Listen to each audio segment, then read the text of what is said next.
Hello, ladies and gentlemen. It's Bow Wow Bill here, and welcome to another edition of our live stream. I have a wonderful guest joining me today. I have the founder of Unleashed Potential and the man, the myth, the legend, Duke Ferguson. Duke who? Ferguson. Brr. How you doing, Duke? I'm doing awesome, Bill. Yeah, I haven't seen you. You've been busy, man. I haven't seen you online too much, and what you been up to? I've been busy, really busy for the last 3 months. I had backed off Facebook a little bit, and I've been creating some new products. I started doing some coaching and consulting and mentorship for trainers because a lot of people can't leave and they can't come to my school and they want to. And I've been asked by a lot of people, "Hey, Duke, help me." And I started interviewing. I must have talked to about almost, I'd say, pretty close to 300 trainers in the last 3 months, and it's incredible the stories I've heard and how they're struggling, and it bothered me. So I said, let's do this, and I've been working pretty hard with that. I have a new product coming out as well as with some. It's going to be in Dog Training Genesis pretty soon in the platform. So yeah, but I'm kind of getting back. We're getting ready for our school here that starts in June 4th. Yeah, I got some cool people coming to train with me, so that's great. Is it like a shadow that you're doing, or? Yeah, the shadow will be June, and then I have some tryouts in August for Unleashed Potential. It's a little different. So shadows can come for 1 week, they can come for 2 weeks, and then I have a 3-week program. And that's the one we discussed a while back, where people pre-study the Dog Training Genesis programs, right? And then they go through that so they can train at home. They learn, they study for a few months, and then they come and do their hands-on OJT. OJT, school intensive / vacation on our island. What's OJT stand for? On the job training. Okay, there we go. On the job turkey. On the job turkey. Cool. We got some people already joining us. We have Josh Moran says, "What's up, hooligans?" Hey! It takes one to know one. And we have Dominic, hey guys, and James Maturana from Australia down under says, "Morning, boys." It's hey, how's tomorrow, James? Yeah, no kidding. What's the future look like? So you walk around and you help dog trainers. What is the commonality that you've seen through these 300 people that you've helped? Is there? So there's a similar thing. There's dog trainers that I've talked to that are starting out, say, day 1 to year 5, and they're struggling to get things going, and they're getting stressed out and burned out already. They're not making any money. And the flip side, between that 4 and 10 year mark, even 15-year mark, they're making money, but they're getting burned out. They get compassion fatigue, and they're really getting burned out. And there's some people that are losing their drives and passions, and they're disappearing. And I said, holy crap, I didn't realize it was that bad until I started talking to these people. I mean, it's not work, right, in the beginning, if that's your passion, but you got to eat. And everybody sets up the programs not the greatest way. Some of them are doing great, but then they're trapped. And overall, I've been through all that stuff. I have been through all that stuff. So, I guess it's a blessing to have gone through all of the ups and downs and kind of had my own mentors to help me out along the way for the past years and currently as well. So I'm in a position now, I'm like, holy crap, I can really help out, and they just have to do the work. Yeah. Some of them are leaving their careers, other careers. It's kind of exciting in a way, because, when you see what from the outside looking in, you have a fresh perspective and you kind of know what's going on. It's a bit stressful for them because they're like, oh my gosh, like, can I really do this? And there's a fear factor and all that. But to leave an actual full-time job, not dog training, but they've wanted to be dog trainers for years, right? And then they're switching careers. And the moment where I step in and say, okay, today's the day where you give your notice. You're like, oh my gosh. Well, I've been through that too. Back a long time ago. I mean, I've been training dogs. I'm 43 here, May 21st, but been training them since I was 12 years old, and I live a very, I'd say, simplified life as I can make it. Hunting, fishing, outdoors, dogs. God, those things simple. That's it. Yeah. And I like it. When I was 12, I trained my first dogs at off-leash hunting. And then I went into conservation enforcement with the canine units. And I always knew, I said, I want to work with animals. Wildlife was my thought. My passion was predatory animals. Wolves, coyotes, foxes, and birds of prey. I used to climb trees and take the big bald eagles out of the nests and band them and do all that cool stuff. And just a sequence of events went through, and I couldn't get full-time work. My father had passed away, and he was a pharmacist. So I went from law enforcement to selling drugs. I think I told you that a long time ago. Yes, you did. In the pharmacy, legally. Yeah. So, I learned about business there, by, poof, you're in, do or die. Trial by fire.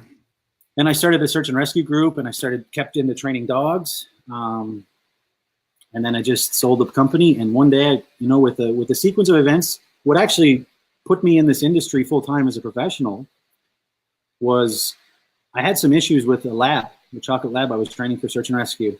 Okay. And he had a food aggression.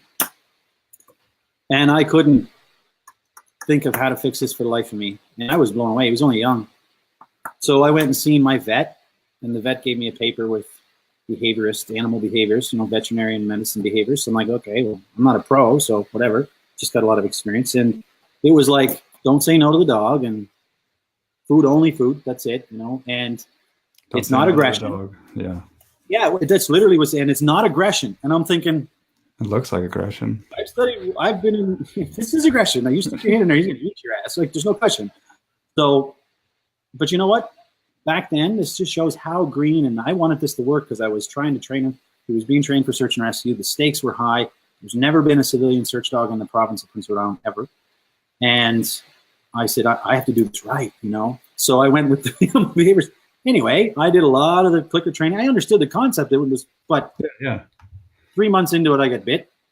And I said, frig this, went to see another behaviorist. And anyway, long story short, I was told, and it was a 30-second thing, like head in the food bowl, hand in the food bowl, right? If I had my hand in the food bowl, he'd eat around it. It's that trigger where as soon as I would move and come back, he would be like, and I tried everything. But anyway, I was told he has a red gene. Redheads have bad temperament. And like, okay. And I probably would never fix that ever, and I should put him to sleep. And I was like, okay, enough. I'm an open-minded guy. I really wanted this to work, but I said, okay, don't use these tools that I've used, the choke chains, long lines back in the old day. I've been training a long time. Back then, this is a long time ago, I didn't even know what a pinch collar was. Right. I know exactly what you mean. But as an outdoorsman, as a wildlife conservation officer, an outdoor, I know what trappers use for, So right. When I was told that, I'm like, no, this is off the wall. Like, clicker train it or kill it is basically what I'm being told by these people. I'm like, I don't agree. This is no good. And I wasn't in the pet world, knew nothing about it. When you're in the law enforcement side of it or in the hunting side of it, nobody bothers you with how you're training dogs. They don't. They're more apt about what you're doing ethically wise, to be honest with you, which is fine. So they were more into the animal behavior in the pet world for the most part. They didn't deal with police dogs or hunting dogs or anything. So I didn't see that until I started talking to these people, and I'm like, geez, So I found out different resources. I'll be honest, a long time ago, and I told this to Adam Katz. I'll give him a little. A long time ago, I sent him an email. This was before I was a pro trainer, and I said, "This is the issue." Then he gave me a one sentence back. He said, "Get yourself a pinch collar or 6-foot leash and ease up on what you're doing with the long line stuff." So I said, "All right," and holy crap, it worked. 7 minutes, but I'll never forget the first time I saw a pinch collar. I'm looking at it, Googled it up. There was no Facebook or any of that stuff. So I Googled it up and I was like, oh crap. It looks medieval. Like a bear trap. I was like, yeah, like a snare. Does that go? Yeah. Hey, if this doesn't work, he's dead. So I went around, couldn't find them anywhere, and I found an old one. The old, I don't know, it's just they'd rust, big, the biggest one you could ever see. And I put this on this lab, and I remember I was shaking putting it on. I was nervous. I was like, "Oh, geez, man, I'm sorry about this, but you gotta clean up your act, right?" Yeah. So, you know what blew my mind? 7 minutes took care of one of my issues, not the aggression part. That took a little longer, but still, 7 minutes took that dog from uncontrollably not paying attention to, here's the cool thing, not dead fish eyes, not tail down, not compulsed. It blew my mind. And it's because I did a lot of positive training prepping beforehand that he knew and he loved it, but he knew he didn't have to. And we got 2 little pups. I did a couple of bout turns, and I was not finesseful. I mean, I took an email, 1 paragraph email, what I was told, and said, okay, it makes sense. You know, instead of a 15-foot long line and going the other way about turns, I just did it easier.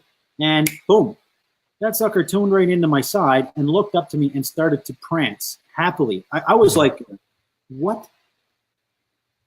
And then my brain started thinking. I had tears in my eyes. I was so happy. I called up the person who basically said, you should put your dog to sleep, because I didn't see the controversy. And I said, hey, listen, I got some great news for you. These things, I just want to help you, because honestly, I was going to go to canine units, and that was my kind of goal, but I'm kind of glad I didn't do that. So I said, I'm really excited about this. I want to share with you. You told me not to do these things, and I understand your concept, but you told me to kill the dog. I didn't kill him, but I used these tools, and I want to share. It was amazing. Well, I couldn't even get amazing out of my mouth, and it was like, bah, bah, bah, bah, bah, bah, ping, right? And I was like, wow. And I was in between careers, you know. I was thinking, what am I going to do with my life here? You know, I didn't think you could make money being a dog trainer. I train dogs, I help people, but I was running a pharmacy, and it wasn't my passion, right? I loved helping people. I loved that part of it. Yeah. And right there and then, that person made this breakthrough. I had an aha moment. I said, you know, this industry, it has some pretty opposite spectrums, and it can be, if it's frustrating for me, imagine the people out there that just have pets. So I looked into it, and I said to my wife and my mom, I'm selling everything I own. I'm selling the pharmacy. We're selling everything. I'm not going to go in law enforcement. I'm going dog training 100%. Nobody owns me, and I'm going to make a difference. And I never looked back, and I never quit. I mean, studied, went away, mentors, different. I've studied, methods from all around the world. That was my passion. That's my passion. And here I am today, 30 some years later doing this stuff. Yeah. So, well, it's interesting, and you learn from it. Yeah, and move forward. But you also recognize that there's a void and there's contradiction, and you're working on settling that and setting the record straight with. But it's also it makes sense because, I mean, you're not the only one. Sherry Lucas, we had JT Clough, and a couple other dog trainers that this is exactly what happened to them, man. They had this dog that was really challenging for them, and they would go to other trainers and they would get the same thing, or they would go to the veterinarians, and I call the veterinarian solution a lot of times hills and pills. They want to either give your dog Hills diet or get them on some pills, and it's interesting. Then they don't give up on this dog, and they realize, hey, look, I don't think this dog needs to die. I don't think that we need to put this dog to heaven, because you can never ever take that needle back, right? And so you work through it, and then you saw the results. You let your dog show you, and the dog reported back to you with the prance and with engagement. And then you wanted to share this and shout it out to the world. Hey, look, I found what works. I found the missing link here, and here it is. I didn't have to kill my dog. Right. It's and then you're met with animosity and salacious. It was crazy. I couldn't believe it. Yeah. I was like, wow. I thought this person would be like, I just called to help him out. But yeah, it's incredible, the stories of a lot of professional trainers that have the similar stories. They were told to put your dog down, there's no hope, and this and that.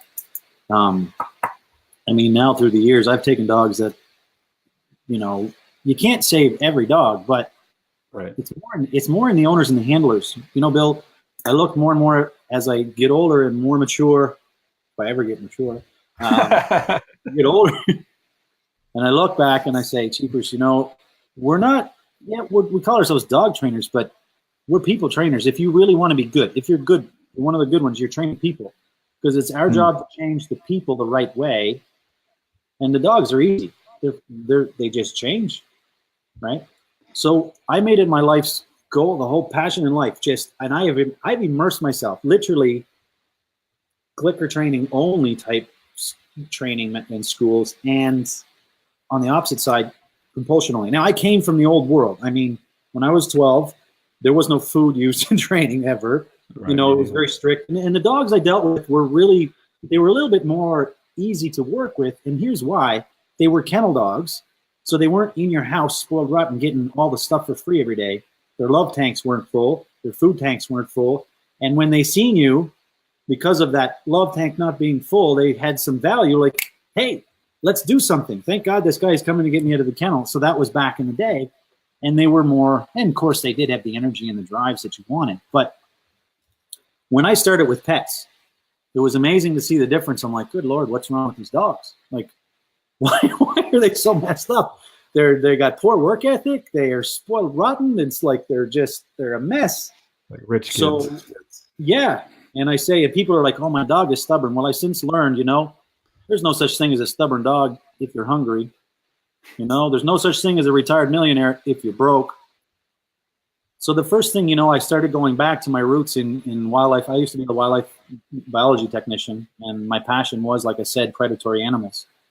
And studying, like coyotes, wolves. I've been in the mountains of British Columbia walking with the wolves. That's a phenomenal thing. Studying coyotes. I've caught coyotes barehanded. That's another story. Man. Yeah. Are you going to IACP this year? Hook me up. We'll have a chat about that. I've actually gone in culverts after them a lot. It's craziest stuff. I'll never do that again. I was young and foolish. Now I'm just older and a little bit less foolish. But foxes, in the wintertime. And if anybody's watching this, you just go to YouTube and look up fox hunting mouse in the winter. I don't know, you'll find something, but just watch. You could have 4 feet of snow, Bill. Like, oh yeah, I've seen it. And a fox is and dead winter, January, February. Those suckers are hungry, man, right? It's freezing cold, and they're out there. Okay, laser focused, burning energy, trying not to burn energy, and they're using their body and their brain, which a domestic dog doesn't get to do that because they're spoiled rotten, they're fed for free. But here's the thing. What makes the fox go and do? Motivating from hunger pain, right? And he goes, and then he's searching, and all of a sudden you'll see him freeze, and this is the coolest thing. And they leap up in the air and smash right down 3 feet. Their tail is out of the snow. And sometimes they miss. But those animals can sense the mouse 3-4 feet under the snow. Yeah. No shit. No joke. It's incredible. And they come up with a mouse in their mouth. Well, what's cool about it here? Hold on 1 second, dude. I found a video here, and I'm going to share this. What you're talking about. So people watch for a second here, and I'm going to show you exactly what Duke is saying here. So pay attention, and here we go.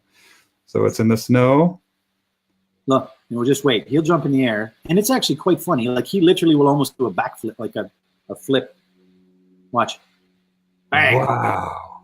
And they go deeper, and he misses a few times, and he misses, but then they get the mouse. And because if he doesn't get that mouse, now he's not going 4 feet in this video, but there, he got it. He got it, dude. You see that?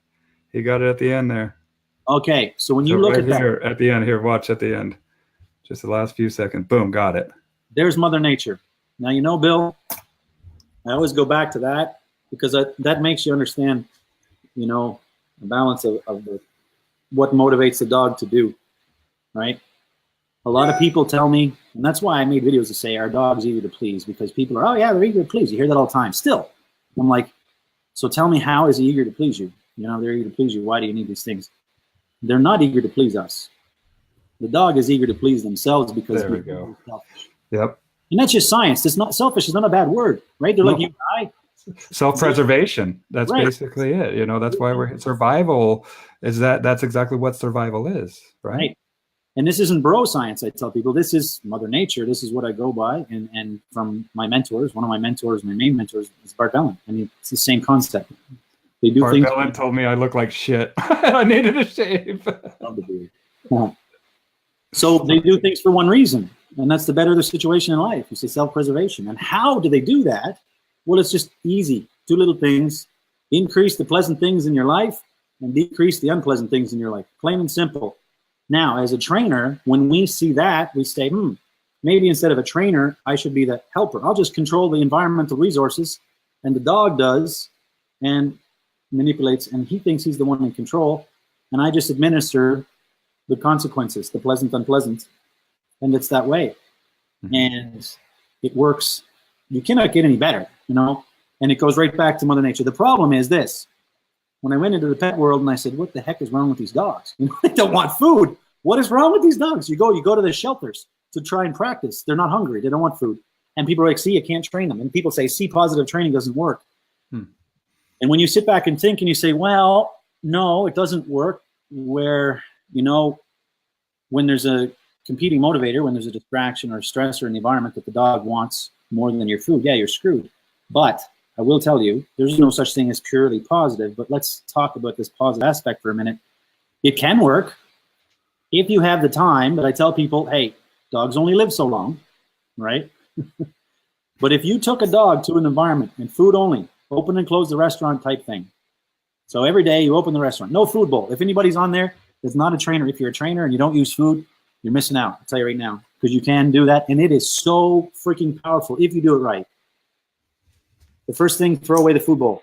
Never feed from the dish. It's a waste of time. And you want them to be humble and willing to work. Now, what does that mean?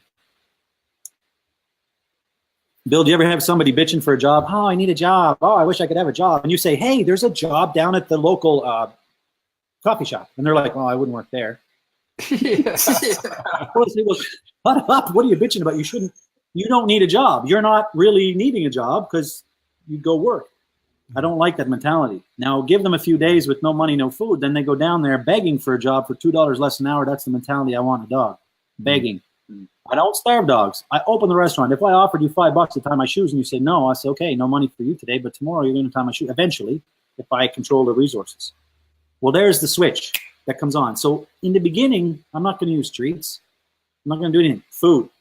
Give you, if it's raw feeders, people are like, oh, how do you feed raw? Raw is the best, man. It's the easiest. They're like, oh, it's the best food you can get. You really need treats. So first you get them turned on. They have ignition, like a car. Because you can't drive a car if it doesn't have ignition. You got to push the damn thing, which is pressure. I'd rather drive it. Right. So the dog gets turned on and they start thinking, yeah, I want the food, I want the food. So in the day, if you've been in any dog training schools, people say to you, never reward begging behavior. That's ridiculous. Never reward begging behavior, maybe at the table, but I reward begging behavior. They do something. There's a term, you ever hear the term put out or get out? Okay. So what I want the dog is to put out, try, or just get out. Go away. I don't want to deal with this right now. This is what I've learned through the years. Now you don't have to. Is that me? No, that's me. Okay. It might go off. I don't know how to shut that stuff off. So anyway, once they're motivated and they're trying, they see a little fire in their eyes. That's a good thing. Now we're training and we keep the distractions low and they're starting to work and they put out and then they get smart and they say, gosh, I love doing these behaviors.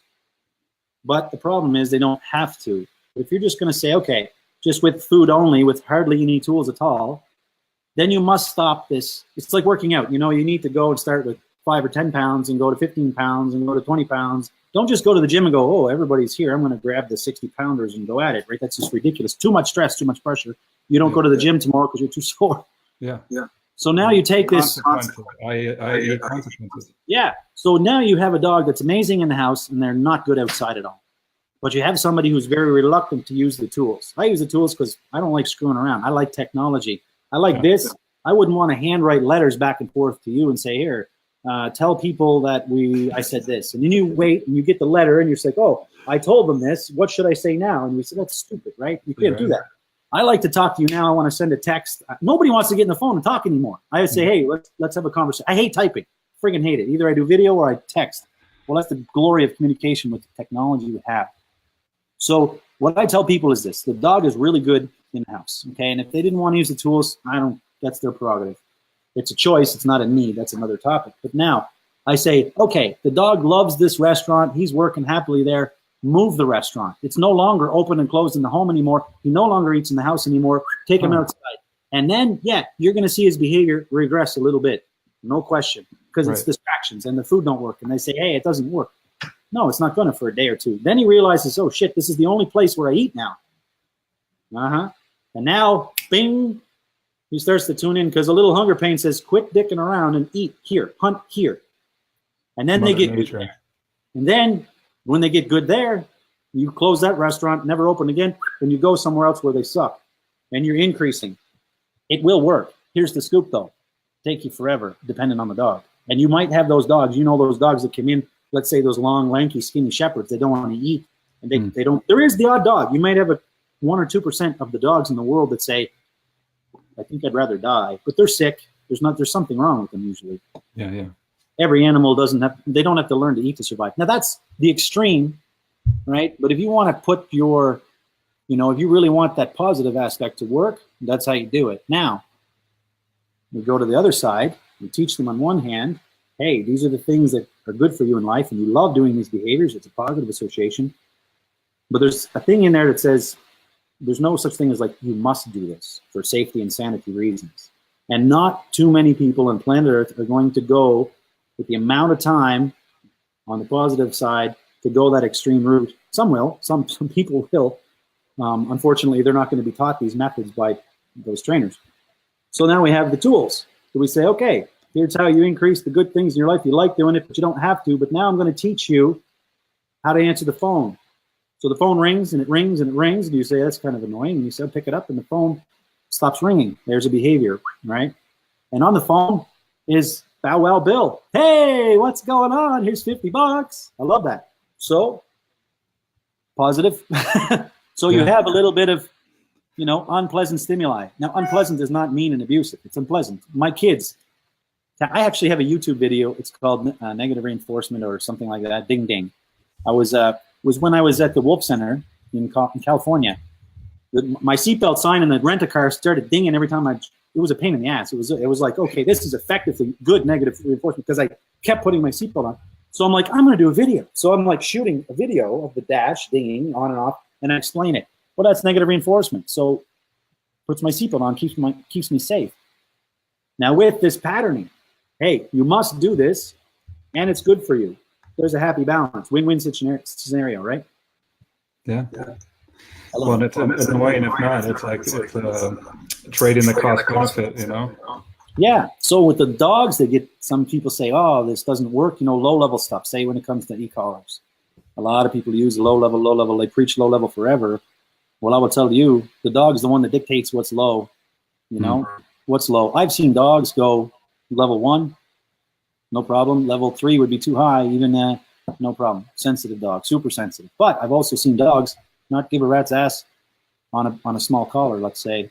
So you got to go bigger. So I mean, hey, who's the one that says what they feel? I mean, me. You can see a video of me in YouTube in the pool with an e-collar on my neck, wide open, bonk bonk. So I mean, I'm one of those dogs, Yeah.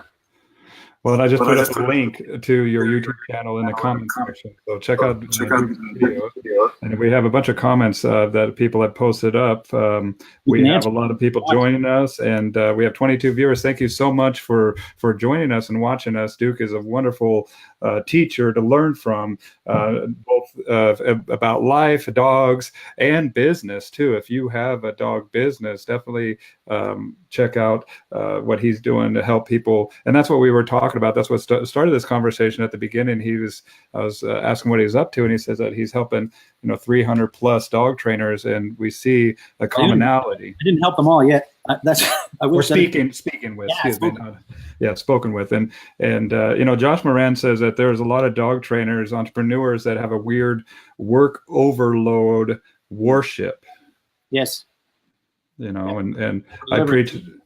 when we spoke with Ted Epidemitis, we talked about the top five things that we learned as dog trainers, and that's it is to work on your business, not just in your business. And that's where a lot of people, I think, fall short, and why it's so important to have mentors out there like Duke that have formed successful businesses that can essentially let you borrow their scars, so to speak, so you don't make the same mistakes and go to the same paths that they did. They can show you. Looking back, if I had someone back then, like someone like me now, wow. Yeah, that would be amazing.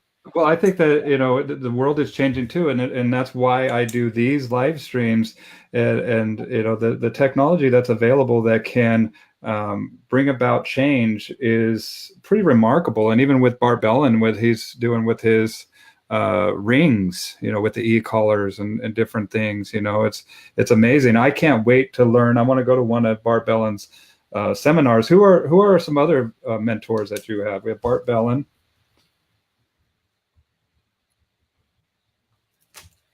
Can you hear me? So yeah, some of them don't want to be named for some reason. They don't want it. They just really okay.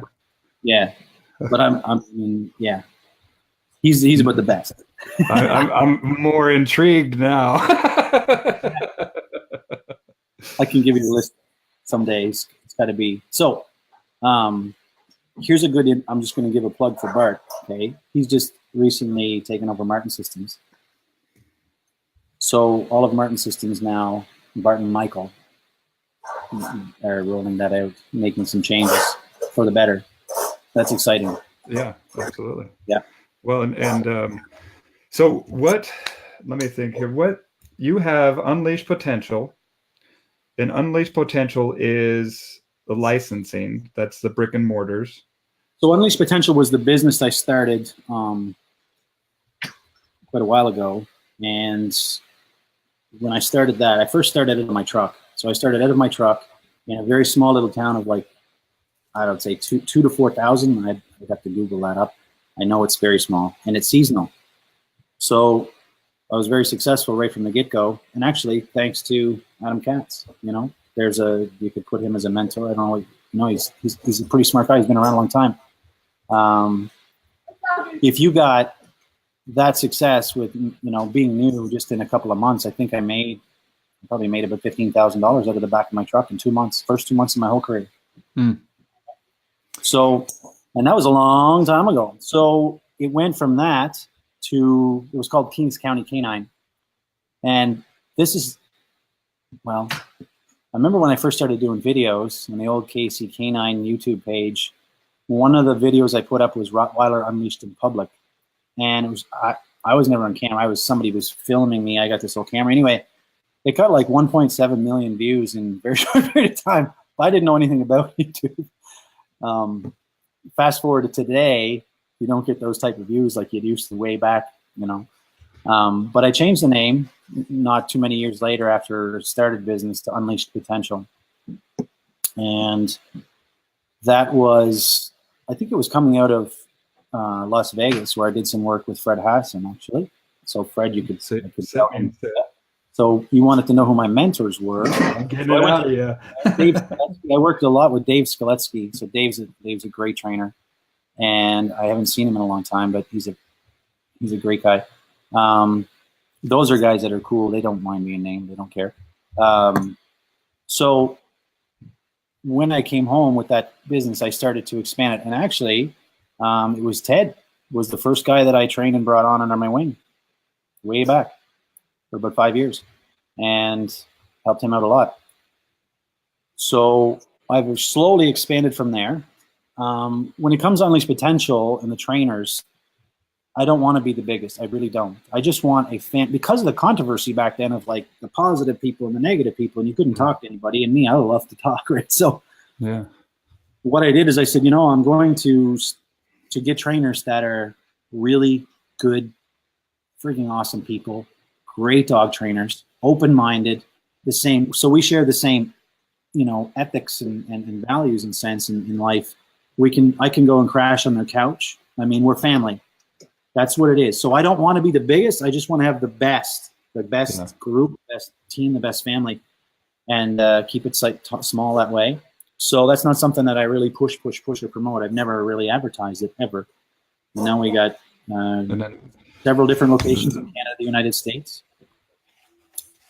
We have California. I have Mary Kay there in California.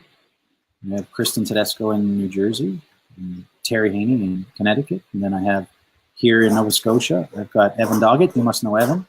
Yeah, I got to have him on. Yeah, and Camellia Saunders.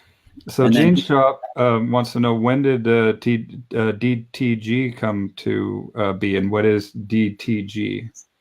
DTG, Dog Training Genesis. Well, there was a point in my career where I was going through what most people went through, is a complete, I am swamped, I'm owned by this business. Yeah. And it happened really, the light bulb came on when I had a bunch of board and trains here. I had me and another trainer, and we were swamped with lessons back to back, both of us, out of our trucks. I had just got a facility, and he left to the oil fields. I was like, oh shit. So, I was like, I'm out. Yeah. So I was like, okay, enough of this. Like, so I learned to increase prices, and way back.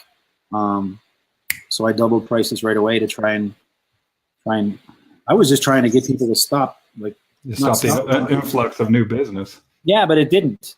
Yeah, my reputation double it. kept growing and growing. It kept going worldwide. Then it started with trainers asking, once with the YouTube videos, like I was asked for many years, will you mentor me? Will you help me? And I said, no, I'm just sticking into it. So anyway, because I was just trapped. Anyway, I figured this out, and I was like, okay. And then I started to reach out, or I didn't reach out, but I started saying yes to some trainers. And I learned a lot along the way. There's some trainers, great people that come through the program that just, didn't make out as long-term trainers for sure. And I changed everything every time and made it more, because that would just crush me every time that if it didn't work out. Awesome people, but now I go through a pretty decent interview process. I meet them several times. It's not just like, hey, you want to be at Unleashed Potential, give me your money. I don't want that. I don't care about your money, but I don't care at all, So, because when I have the right people, it's like what I said to you in dog training and with dogs, when you have the right mindset, I can help them. All I got to do is just give them the tools and the equipment and knowledge, and they'll go and they'll do. It's a friggin' brilliant, And then you're not, and they learn and they ask questions and they apply it. There's no dicking around trying to saying, go, go, go. Come on, let's do this. Like if they're just struggling and kicking their feet and they're not doing the work and putting out, whatever, get out, it says, and I'm doing it for their good. I don't own their business. They own their own business. I just mentor them and help them and coach them. And I've done that for years. And then I decided, hey, there's a lot of people. It broke my heart when, and Josh actually mentioned it too. There's a lot of people that they're trapped. There's people, like I've had conversations just talking to them, and they're crying on the phone. And I'm like, oh my gosh, this is their passion in life. And they're leaving the passion. They're quitting their jobs to go get other jobs that are low paying, 40 hours a week. And I'm like, it broke my heart. It literally broke my heart. And I was like, oh my gosh, I got to do something about this. So I've invested the next few years in just really deep dive. Taking different programs and courses on coaching and coaching professionally in different aspects, dog training and other aspects. So that's my new venture. It's been a little bit of a stress for me, but it's new. Okay? Yeah. Not like dog training per se anymore. It's more like now business and coaching, and I'm doing it and fine tuning skills and learning and growing that way. But it's pretty cool.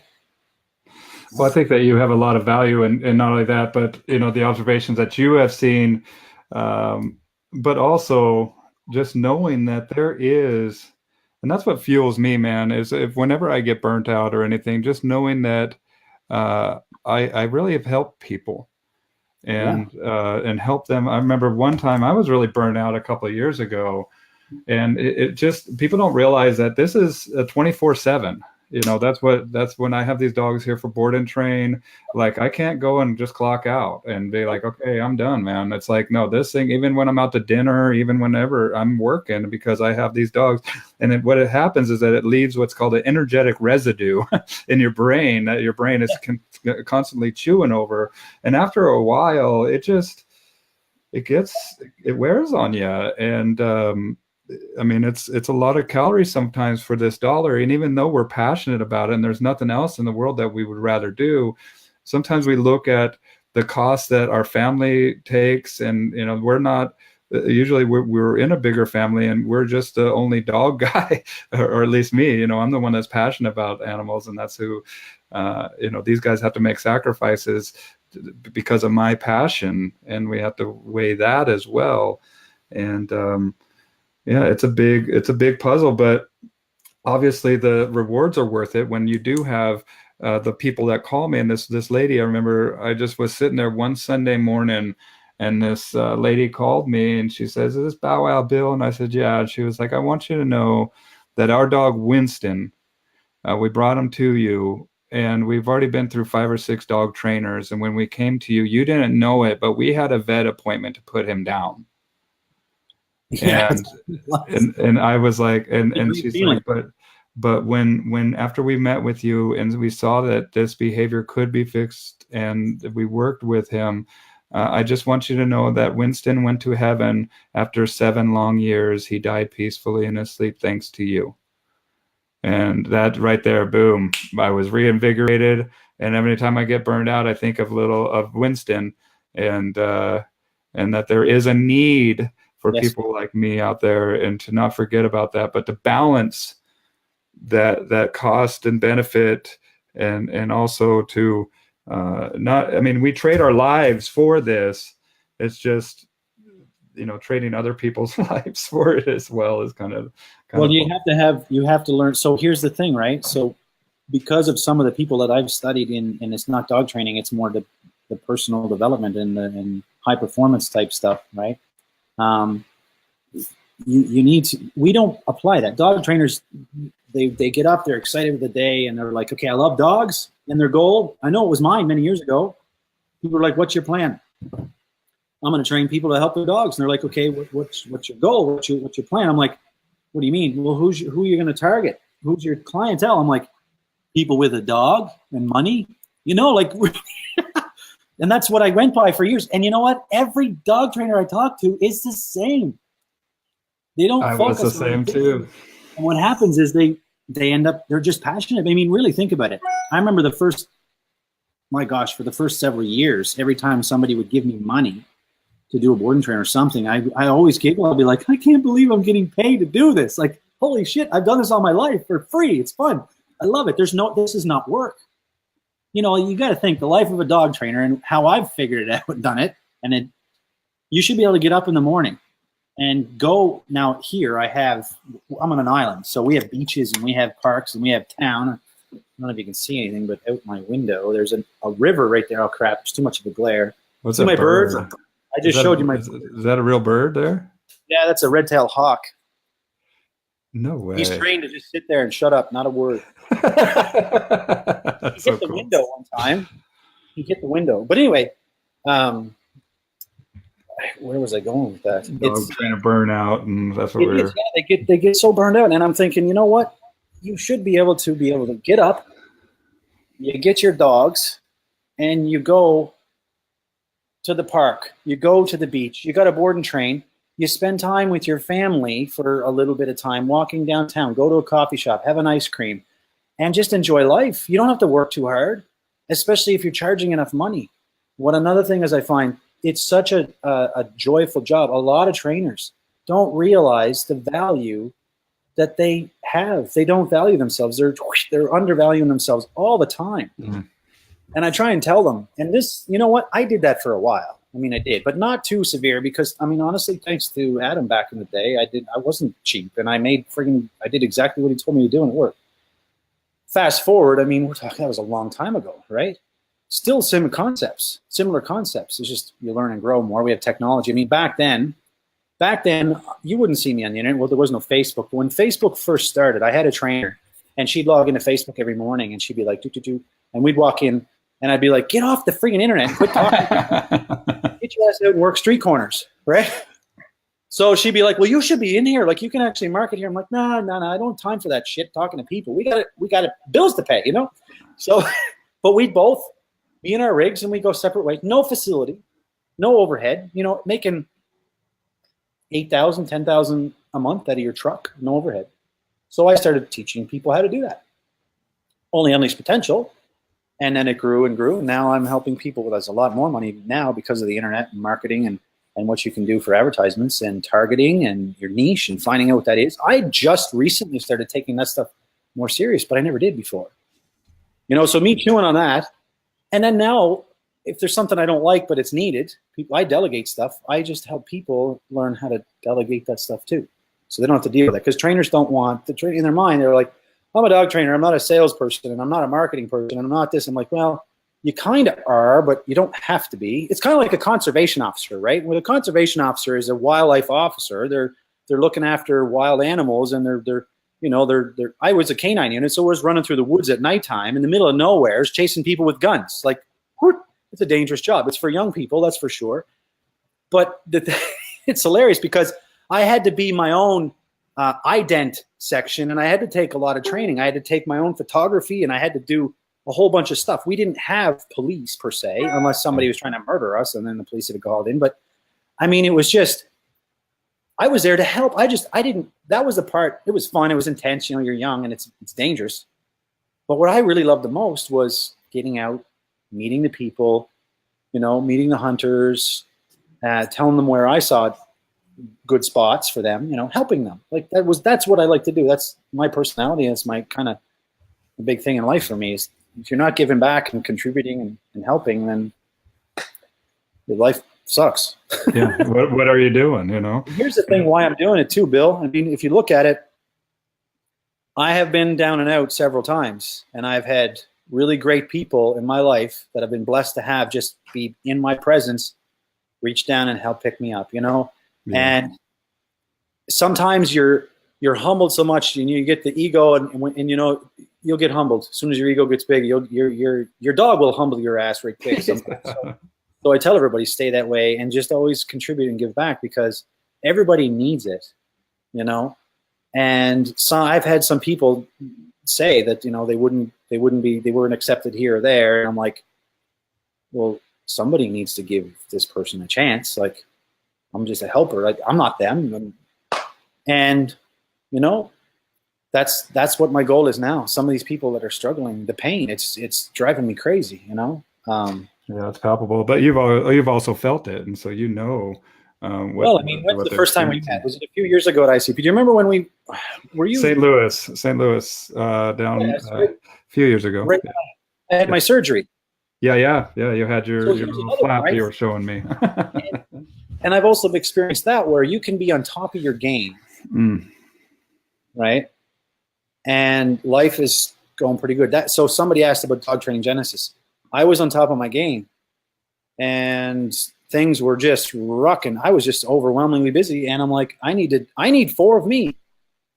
And then one day I said, I got to look into this video stuff, and I bought a program because I didn't have time to get up and head to the gym and all that. I wasn't really working my business properly either back then the way. And I said, jeepers, I bought this workout program. I'm like, this is awesome. Jeepers. And like I say, holy crap. So I said, I got to do this. Anyway, I started investing and learning, investing and spent a lot of money learning. And because I'm an idiot when it comes to technology, it really is. And people say, well, you built all this stuff. I actually shot, edited, uploaded, framework, you name it, the whole thing, everything in Genesis, all by myself. And nothing, but I did, listen, where there's a will, if you want something and you want it bad enough, then you need to put fear in the back burner and you need to go get it and take risks. If it fails, well, you learn from it. Don't be like, oh, I'm a failure and I'm down and out and I'll never, no. And you got to get back up and you learn from it and you grow from it. And you just try and fail better the next time. Right? Fail smarter the next time. So, I mean, I remember, I'll never forget, I had to book a phone call with a guy named Andy Jenkins, and he was the executive producer of Lord of the Rings, to be honest with you. Good guy, very good marketer. $700 to book the phone call, I think it was. It was like, so I mean, you know, I wanted it that bad, and I wanted the best of what I thought somebody can give me some help. And he did. And I went and I flew to California, and I flew here and there, but I was on top of my game, and I was shooting this, and I was learning and growing, and then I got Crohn's disease. You remember that? Yeah. And I almost died within a month and a half. And I remember shooting video. I was right on camera, and boom, down I went. Oh, pain in my guts. I'm like, what is going on? And it was actually 4 or 5 years ago. What's the date today? 16th, 17th, 19th. Now, almost this week. I don't know the exact day. I knew I had Crohn's just after the May 21st. So here's the I had to have food poisoning or something. That's what happened. It was a MAP bacteria. I believe that. They don't really know what's caused, but if you do the research, anybody watching this who has Crohn's or any irritable bowel syndrome or diseases, Google up MAP, cure for Crohn's. It's under, they believe now it's caused by a bacteria, and it comes from our food, meat, like cattle and stuff. Anyway, I launched Dog Training Genesis, Bill, from my hospital bed, man. And you talk about stress and being down and out. We decided back then, I was successful, and we decided with just my wife and I that we would homeschool our kids. So we have 3 kids. They're teens now, but we homeschool. So just one income in the family, which was me. So when I was sick and they're dead, everybody was like, uh-oh. And, you know, things, you can be on top of your game. You better count your blessings and be thankful for it and give back. And, you know, because you could lose that in a heartbeat. And, you know, where, and I almost lost everything 5 years ago because I almost died. And I ended up with the bag. Remember, I had an ostomy bag for a bit? Yeah, I saw the whole thing, man, and you've showed me. Josh, remember? Josh remembers. Tyler Muto and him Tyler doesn't like blood very much. And I was like, hey, look at the scar on my stomach, you know? And because you know what? I was 4 weeks post-surgery, open surgery on my stomach. Like, if somebody would have poked me, I would have opened right up. Like, it was great, you know? And I went to ICP. And anyway, long story, but never, ever, it doesn't matter. So I've had a lot of experiences where you've been knocked down and stressed and yada, yada. And I've taken all that, and I'm like, you know what? They're all blessings that happened to me. I'm thankful for all that because now I can share that and I can give back to tons of situations, you know?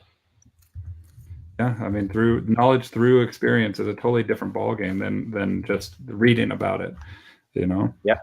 Good things come from adversity. You know, we got some comments here I wanted to read here. So John Sparks says, had a dog humble me last night. It happens. Jean says, you did a fantastic job with DTG, and yes, she is a member. Yeah, I know. Edna says, hey, Duke and Bill. And hey, Edna, thanks for joining us. Oh, Nelson Hodges is on here. Hello, Bill and Duke. We'll watch later. Have a good time. Thanks, buddy. Yeah, he's a great guy, awesome. Man. FYI, for those who are not on the Dog Training Genesis, get on it. Worth it. I'll set up a link here. I believe I have an affiliate link that I'll post up here in the comments below.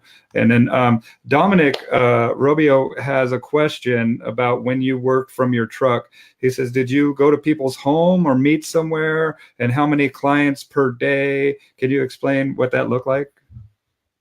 Sure. That's a really good question, and I'll share that. When I worked out of my truck, in the very beginning, I went to people's houses. Free consult, right to your place, and I do the consult there. But after a while, you can only see so many people. So if I drove an hour one way and then 30 minutes the other way, that's a long day, and you can only see 3 or 4 people. And if they don't sign up, you're losing money.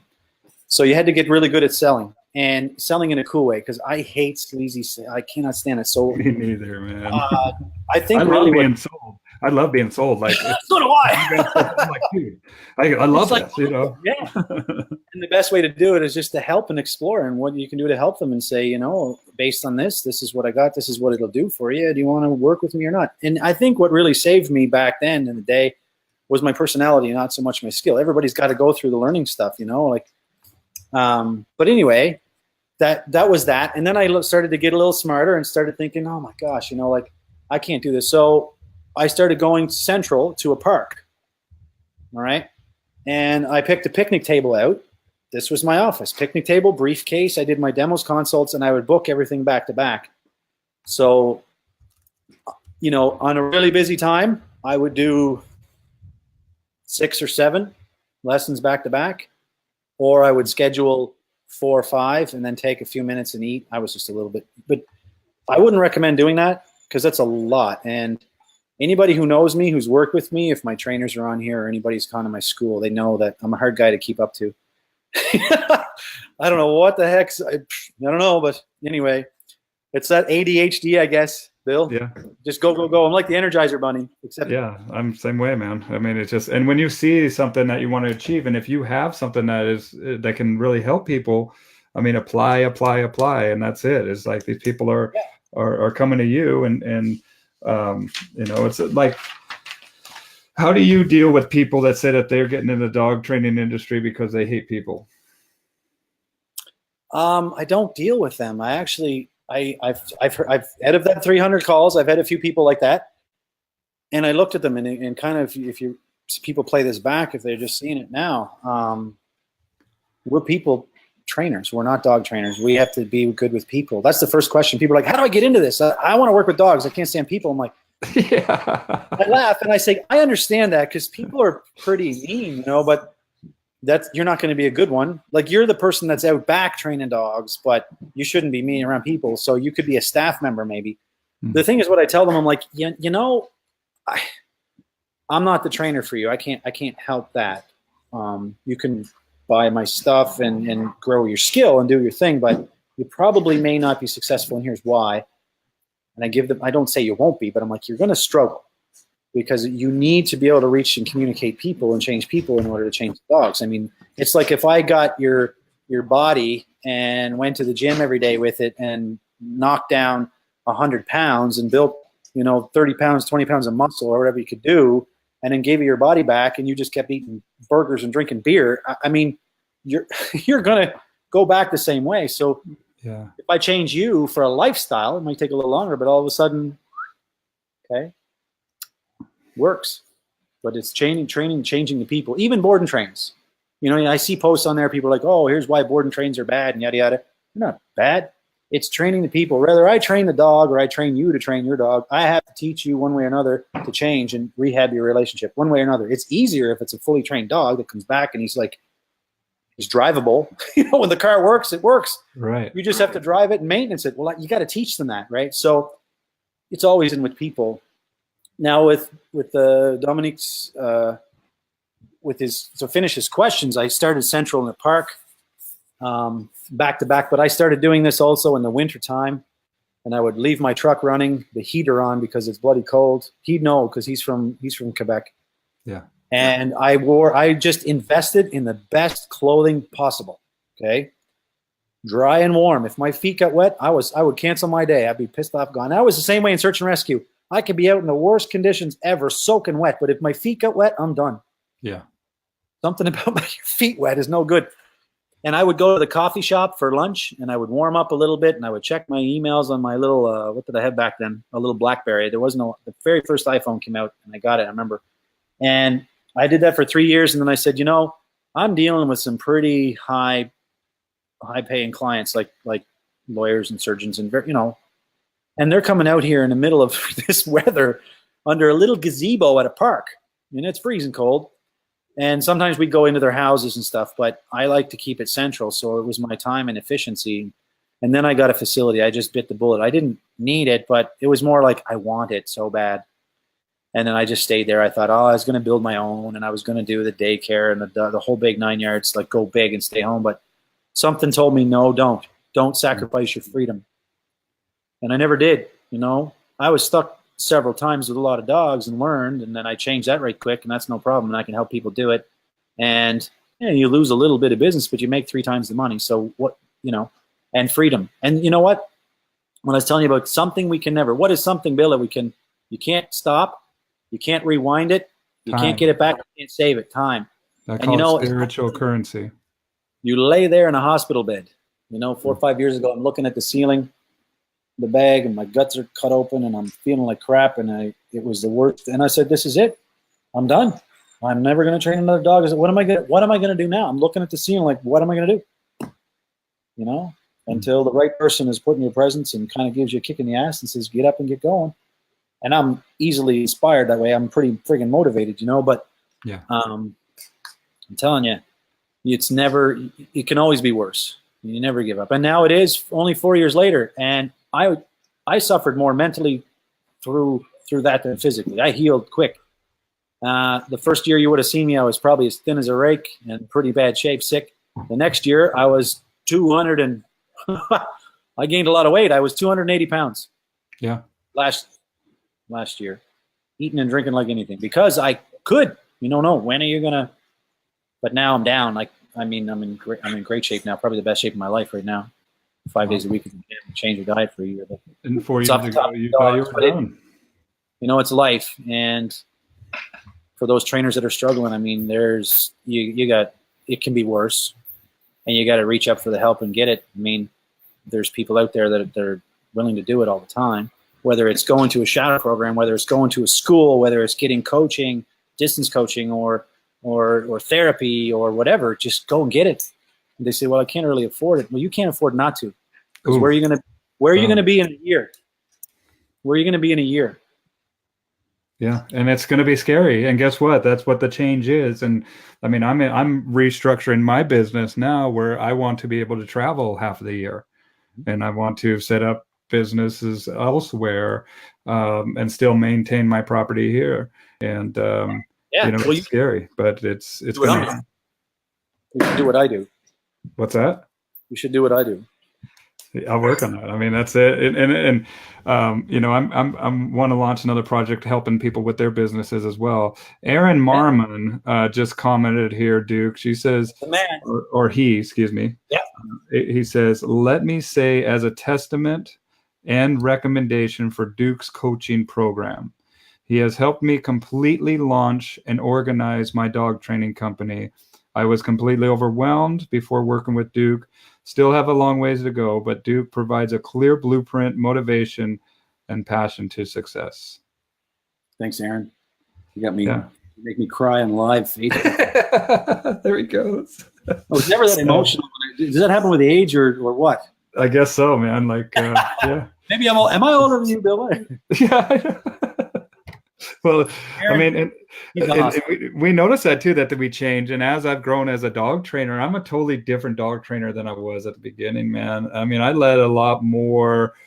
I listen to the dogs a lot more, and you know, it's wild. It's not like kind of controlling and action items, and you know, I let them tell me what motivates them, and it's a totally different relationship, but it's amazing. Just with that post that Aaron made, I'm going to tell everybody, Aaron, he owns dog training business in Portland. Portland, Oregon? Yeah. And if anybody needs help with their dog that's in Portland, Oregon, go see Aaron, because he gives a crap. He cares. Awesome. He's all that in a bag of chips. You know, he's a good guy, really good guy, good trainer. He did undervalue himself for a while. I had to give him a little kick in the butt, didn't I, Aaron?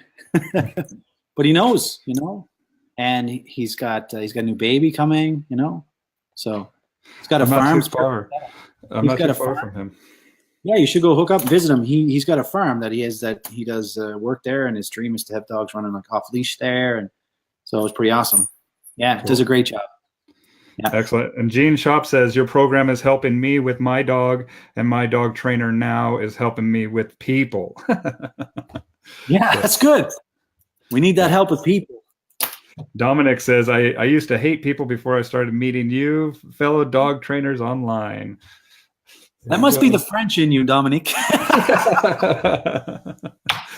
Yeah, Dominic's the man. I want you to come on one of these live streams as well, Dominic. And then Hannah is moving to Portland as well too. Another dog trainer moving over from Salt Lake City, Aaron. So a wonderful network of people that we're starting to form up here in the Pacific Northwest. And there's a big void of real dog trainers. I mean, there's a huge population of purely positives, and you were talking about there's not really purely positives, but Well, there's no such thing as you can't have it because, well, let me ask you a question.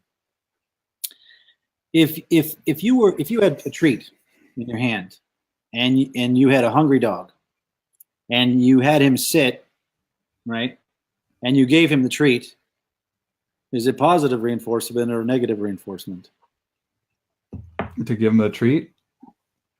You're going to feed the hungry dog for sitting. You give him the food for sitting. Is it positive reinforcement or negative reinforcement? Be positive, right? It's both. Right, it's both, yeah. What are you removing?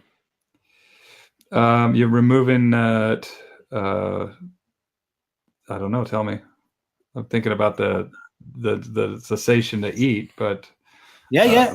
What makes you, so if I said what's your least favorite food, Bill?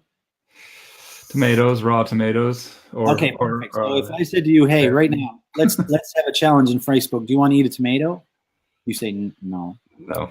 But you don't eat today. What would make you eat a tomato tomorrow or the next day or the next day? What would make you think about just being starving, man? Your belly pain. Well, doesn't me? So you might be one of those. You might really hate tomatoes. Me, it doesn't take much. And when you have Crohn's and you lose 2 feet of your belly, you get belly growling all the time, right? Right. So it's that hunger pain, the discomfort. It's not painful. If I've been hungry, you're like, oh, I'm hungry. It's a discomfort, right? It tells the body, put food in your mouth and eat. Normal. It's Mother Nature, right? Okay. When you have a hungry dog, he's like, I got a discomfort in my belly. I want the food. So he sits, you give him the food. Removal of the unpleasant stimuli is the hunger pain gone, and you're positive. So you're giving him positive reinforcement for feeding him the treat that he wants and removing so it's kind of both. Yeah. You can't withhold of the food for something not done is not positive. So it's kind of impossible, but if you wanted to go on the positive reinforcement extreme, I was explaining that in the beginning. And what if you don't have a hungry dog and you're making money in dog training and you're on a time frame? See, I tell my students this: don't charge for your time, charge for result. And then you're not stuck on time, stressed out thinking, oh shit, I got to get this dog ready by such and such a time and he's not ready. Well, charge what you're worth, charge for a result, not the time. Okay. So that's a change. That's a ball game changer. Now you have more time, you have less stress, and you're making some more money. So when you do that, though, a result, like, I mean, say like the result after this is what I'm charging for, that your dog will do a sit stay for 20 minutes, or what does that look like? So the results would be based, well, everybody's goals or results that they want to see are different. So if you look at sport, you have flashy, high, dressage horses, and I mean, and dogs in this sport. But take that into public, and it's not that way. And there are homes. So the thing is, in the flip side, if you look at pet world, you don't see this beautiful desire for the behaviors. You see a dog that is calm and submissive, right? Say there's not screwing around. And when you look at this, I love the look of this, the fire in their eyes and this heart and soul type dog that's just happy. Right? Yeah. And then you look at some dogs that look like dead fish eyes. They look like shit. But I'm not against what's going. Sometimes these dogs have to be in a state of mind where they're safe and sane. But you can tell what's lacking.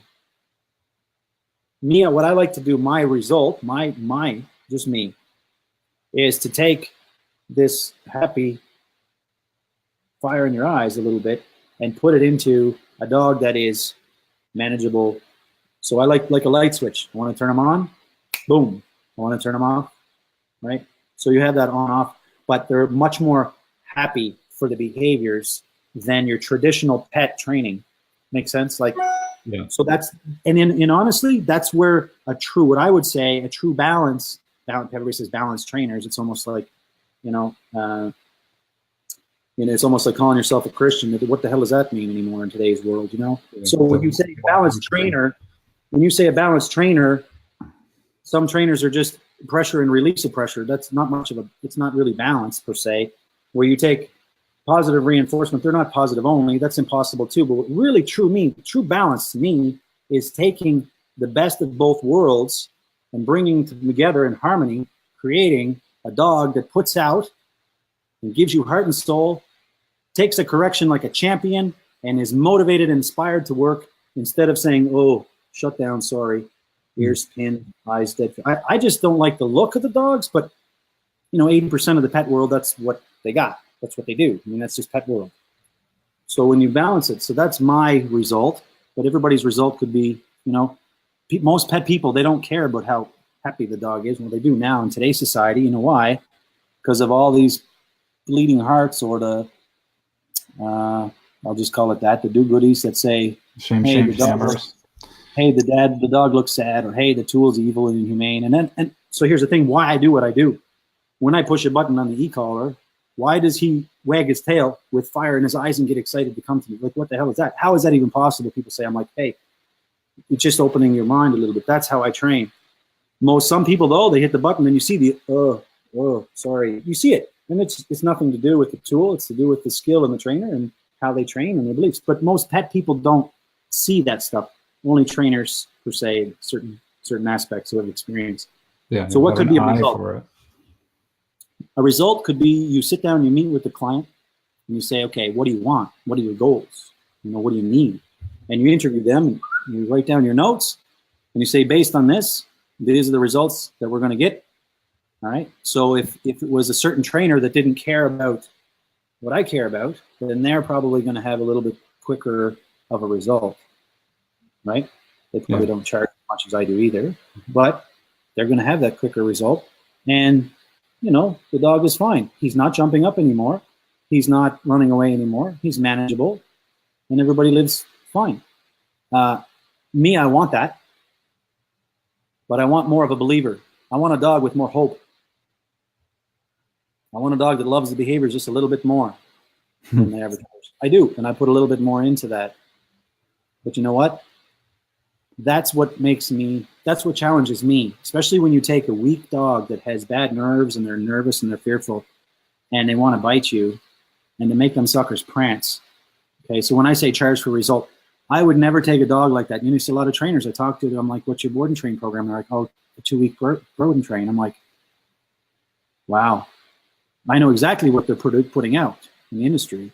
I'm not against it. It's just, we need to make these trainers understand that our tools are at attack.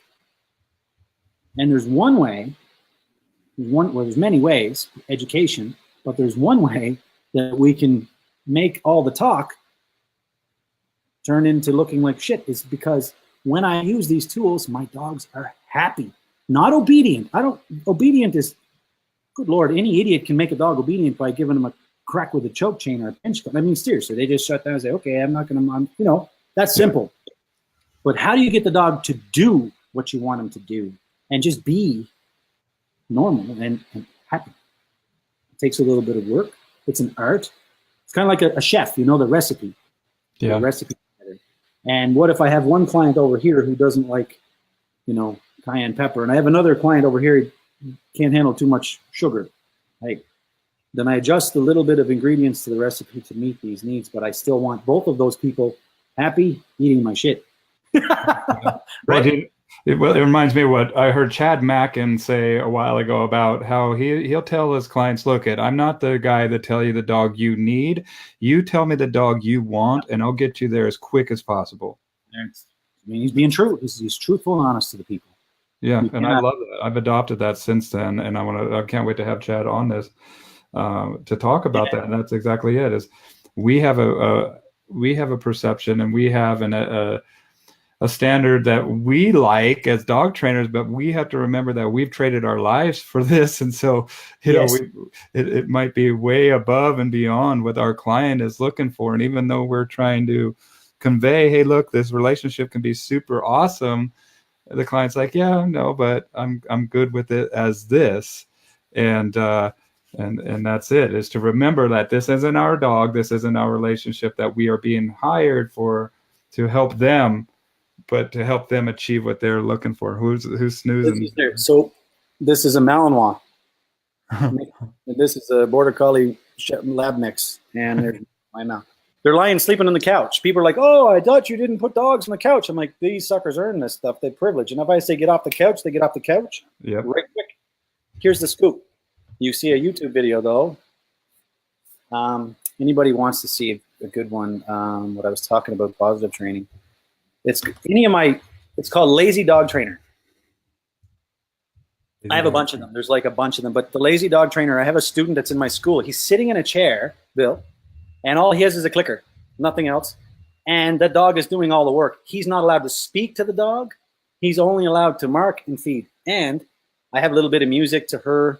I should find a link. I have it here. I could send it here. Let me show it to the screen here. 1 second. It's a little bit long, but the music and everything. I would encourage everybody. 4 minutes. This is part 1, so we'll see here. Lazy Dog Trainer part 1 is what we're going to be showing here. That might not be the one. It might be one of I think it's you. Here, let me see. Yes, it's some dude laying on a couch here. Hold on. That's me. Oh, that's me. Yeah, hold on. Let me see. I should tell you where I got the concept from Lazy Dog Trainer. Should I tell you? Live on Facebook? Yeah, I mean, I'm listening to the video here too, but here I'm just trying to put it on the actual video because it's a lot of talking here at the beginning. Yeah, there we go. Halfway. There's you on your. Yeah, dude. You realize that was day 3, 4 of me getting home from the hospital. That's why I'm lying on the couch. I couldn't train my dogs. Really? So people say to me, the lesson of this video, people are like, oh, I got sick or I got hurt. Hey, I just had open surgery and an ostomy bag installed, and I had 30-some staples in my stomach. I'm lying on the couch training a dog. So here you are. Can you see it, Duke? Yeah. So here you are. You got your phone there.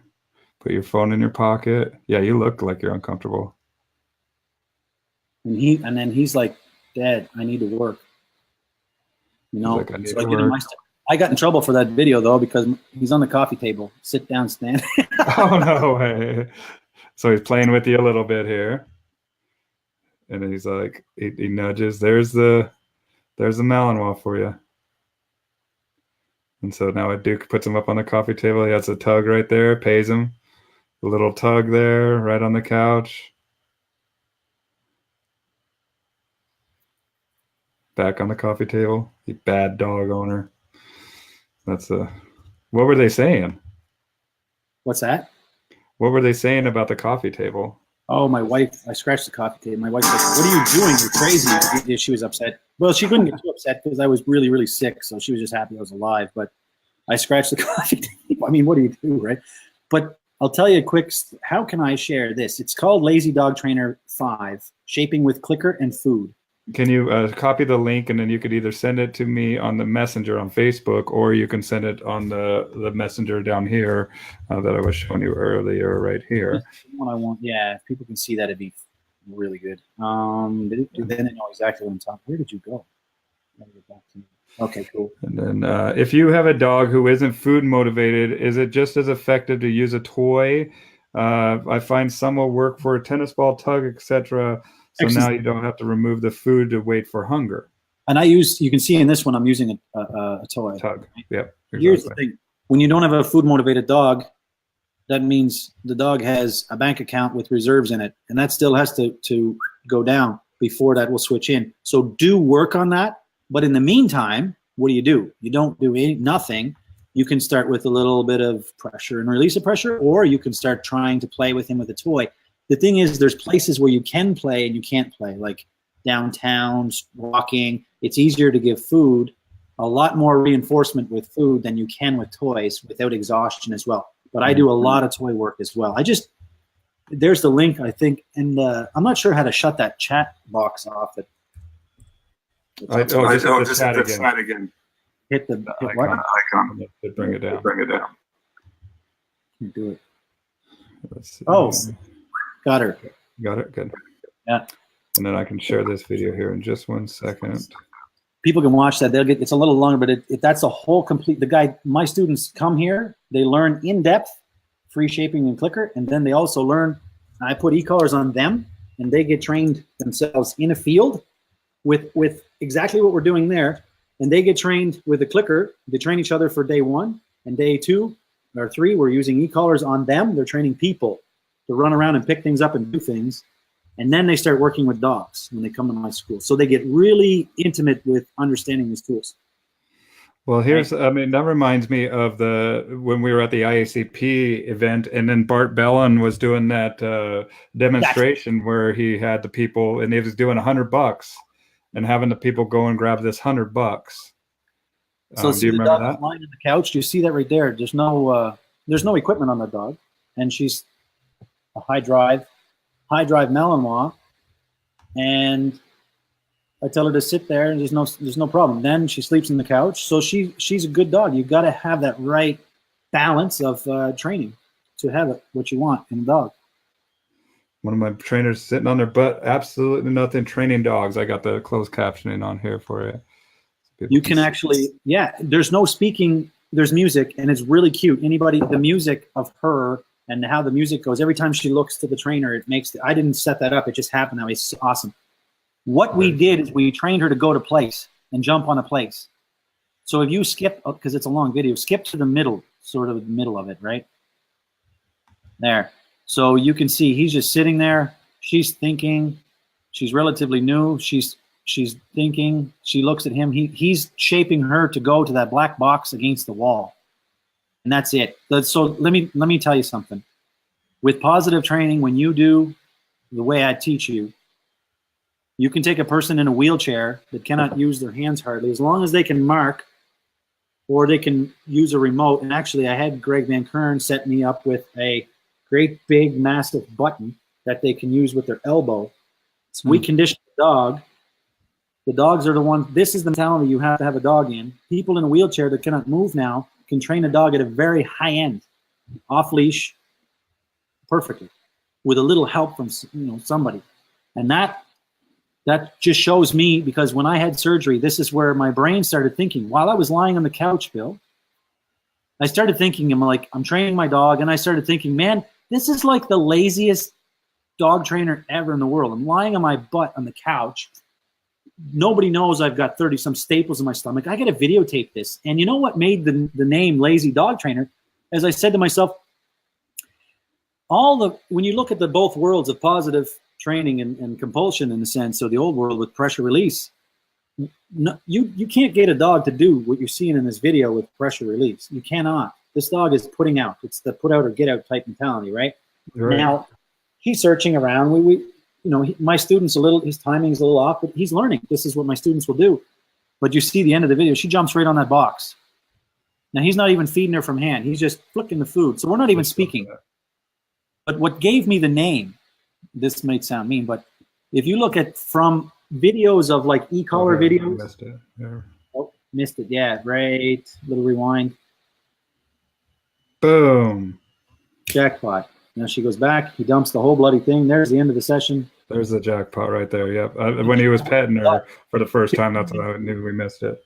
Right 15 there. 15 minutes a week. That was it. That's all I worked that dog. She's a school dog. So where I got the idea is I've when you post videos on like pinch collars, e-collars, or anything, and then you'll get the haters. And I love the haters. The shame shammers. Because they're the ones that make you better if you don't take hurt from it. They empower me. They inspire me. I'm like, why do they say what they say? Maybe they have something that I don't know. And I research and I find out and I say, oh, wait a minute. So, and then some of them are just idiots. So the whole thing is this. And you cannot help that. There's nothing you can do but just love them. You can't reason with stupid. That's what I tell. Nope. So the thing is, on a lot of videos, you'll see comments sometimes where it's like, you're inhumane, you're abusive, you're incompetent, and we don't need those tools, and you're lazy. That was one I always stood out in my mind, like, lazy? When you're trying to do leash work and you're walking back and forth and speeding up and slowing down, there's no lazy about that. I've sweat my butt off training dogs. Like, I'm thinking, how is it lazy? And then one day, I'm down there on that couch, right? And I'm sick, and my dog's putting out, and I'm doing positive training. And I started thinking, this is the laziest thing I've ever done in my life, and it's beautiful. And then the reality clicked in my brain. I'm like, oh, my goodness. When you have a dog with ignition who puts out, you don't have to do anything but tell him to do, and he does. And Bart taught me the same thing, and I said, well, this is truly not just concept. This is truly the laziest way you can train a dog, sitting in your butt. You don't have to speak. You just mark it, feed it, and the dog puts out. So I started thinking, well, these are the people that call me lazy, but if they actually do this way, then they're actually technically, I'm jealous because they're the laziest trainers ever. And I love it. It's a positive compliment. It's not a bad thing. So I said, I'm going to adopt that. I'm going to name that lazy dog trainer. So any of the videos you see on my YouTube that has lazy dog trainer is us doing not a damn thing. The dogs are doing all the work or the tools. It's beautiful. I'm gonna work it after we get off this conversation with my pup out in my barn, man. This is great. I mean, just to see, and not only that, but you can kind of see that intrinsic desires that individual dog has, and where they're going back to, what they keep on, what's creating that interest with them, and then you can get to know your dog better by just observing. I've never seen a dog, so I've trained a lot of dogs, thousands of dogs worldwide, and I've never seen a system in my life that makes a dog a really smart dog. And I say smart. People are like, what's the smartest dog you ever trained? I'm like, the one that was really hungry and figured his own stuff out. When we're luring, if we don't get rid of that stuff right away soon, you're helping the dog. You're training the dog. But and they do learn, they do grow. It's a great system, right? But you're the one that's teaching the dog the behaviors. If you take it a step deeper, let's just dive way deeper, and the dog is the one sitting there thinking, and you're not helping them. There's stress. So when I'm talking like really positive training, it's super stressful because they're like, what do you want me to do? Like, how do I get the bloody click? And the more motivated they are, the more stressful it is. So you have to set it up in little increments, little sections. You can't just expect them to run over there. They've never trained. So you just mark for something. You mark for just shitty behavior, just a half-ass turn. And then they'd start doing that. And then you up the criteria, and away you go. It takes time. It's bloody fun. Bill, you want a stress reliever? If you're ever like in a bad mood, and you're like, I can't train a dog, you can. Put an MP3 player on with your favorite music, have something fun, and just go and clicker train a dog. But it won't work. Clicker training will fail every time, 100% of the time, if the dog's not motivated and hungry to work. That's the thing. That's the problem. And that's the biggest problem with that system. And that's why so many people say, I tried it and it didn't work, because those trainers don't preach existential food training survival the way I do with Mother Nature. But you just make that one little tweak. I shouldn't say this live on Facebook. The positive trainer said, oh, I've got the secret now. I'm going to become the best clicker trainer ever. And they probably will if they're any good at science, right? It's a beautiful system. And then so is the pressure stuff. But when you combine it, I've never seen anything so much more powerful in all my life ever. Well, I think that's the true meaning of balance too. I think so. It's not just balancing. You have to balance that emerging with that compulsion versus the what were you saying earlier? The positive, yeah. And then you merge the wants of your clients with balance that with your talents. And then we're creating balance of fulfillment with the dog. There's lots of different aspects of pivot points of balance here. That's where I like that term balance. And and you look at it, and then everybody has their own little concept of it, and that's fine. Well, I look at me training a dog, working with a dog in this way builds the relationship. Now, tools. People get into tools. Oh, you shouldn't use these tools, those tools. Look what they do. I'm like, yeah, but those are just tools, and that's the whole ballgame. And people say, well, does my dog really need, let's say, an e-collar? Because that's a controversy in the world right now. But they say no dog needs an e-collar. None, not one dog on the planet. But nobody needs a smartphone either. So that's what I was going to say. My iPhone right here. Yeah. So you might as well throw that in there too. So go back. You have a choice, and that's what I tell people. It's a choice. Now, you can misuse the tools. And how often has a text message or the internet from messaging being misused innocently? I've gotten people who sent me photos, I won't name them, photos I don't want to see because they live away and they're sending me this nice photo to their wife, but they send it to me by accident. I'm like, oh, dude. Sorry about that, dude. That's my bad. Yeah. So, okay. So you get people out there that lack a little bit of education, but they care, and they're doing the best they can. And they're not that great, and the dogs don't look that great, but they're changing. I mean, their heart is in, their mind is in it. They're not abusing the dog. They just need more skill and education. That's all they know from that time. I was once there way, way back, right? And so were you, and so was everybody else.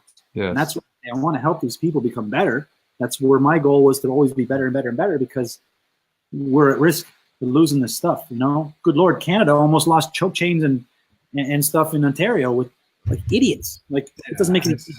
It's just it's an emotion, people trying to think with their emotions and not, you know, looking at it as, you know, just barbaric, whatever it is. I mean, but it's basically thinking with the emotions. I got a question here from Britt Marie regarding the lazy dog video. She asked, do you use the free shaping for dogs who are high driven, energy only? Would a low key dog learn to just lay down without any luring involved? Yeah, so it's a good question, and I hope I got that. So I do. For my dogs, mine, I free shape just about everything now. Never used to. Now for my clients, I don't, but I phase away lures very quickly. You know, the reason I've kind of chickened out of going free shaping is because they're people, and people in today's society don't have time. They don't have patience. But I've been training dogs a long time, and way back before I applied e-collars to dogs, I did the long line stuff, and it works. It does. You just have to do a little bit more reinforcement to condition the automatic response. The thing is, nobody's doing that in today's society because they all want push button gratification. Yeah. So the free shaping is very powerful, but I will take that behavior that's shaped, and I'll overlay through time the pressure, because I want that 100. Because listen, when a dog is trained, they're still going to make mistakes. They're still going to refuse. I mean, hey, I've been policing for years back in the day, and there's things that will still motivate me to speed if I'm late for an appointment. You know, you're speeding. Well, reinforcement, somebody needs to stop me. So not that often, but even when I had my ostomy, I couldn't wear a seatbelt, you know? And then now that I got the reversal, I sometimes forget to put it on right away. All it takes is a little correction to fix my butt. So I'll take it with heart and soul because I understand it, I'm prepped. But your dog, to free shape, takes a little more time in the beginning to get that turned on and going. But now you have a bloody smart dog, a really smart dog. They're a free thinker, and they don't really look to you as much for like, I need your guidance here. They just say, I know what you want, I'll just do it.